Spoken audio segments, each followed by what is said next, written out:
Hello, good morning. Now, today I'm going to talk about fashion and style. Now, those of you who know me may be wondering why I've taken so long to finally get round to this topic, as it must be obvious that this is where my interests lie. But not in the way that may immediately spring to mind.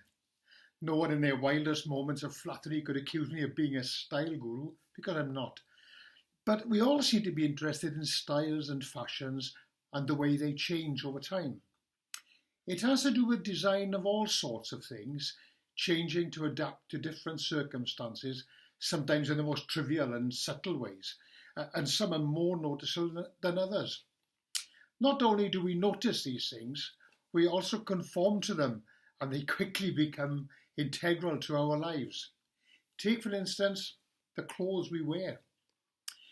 In our wonderful country, the maritime temperate climate gives rise to an amazing variety of weather. Some would say that it ranges from wet to very wet, but there are often dry days and sunny days in the mixture too. This meant that going out for a day not so long ago involved several layers of clothing, an umbrella and wellies, but now it could involve a short step to the car, either end of the journey, so a different wardrobe is required. In fact, lots of different wardrobes, all colours and styles, and mostly different from last year. The thing is, if you were to look at old photographs of people, even strangers, it would be an interesting exercise to set a date to them by their clothing and hairstyles and the form of the pictures themselves. Those sepia, colour, black and white, they all feature in our collection. It's surprisingly easy to date by fashion. For instance, shoulder pads, shell suits and curly perms. They all shout 1980s. But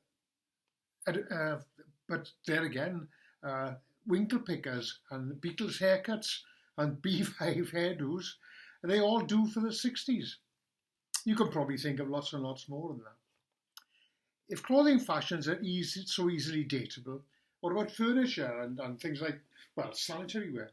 Remember aubergine bathroom suites, lava lamps and hot orange lampshades?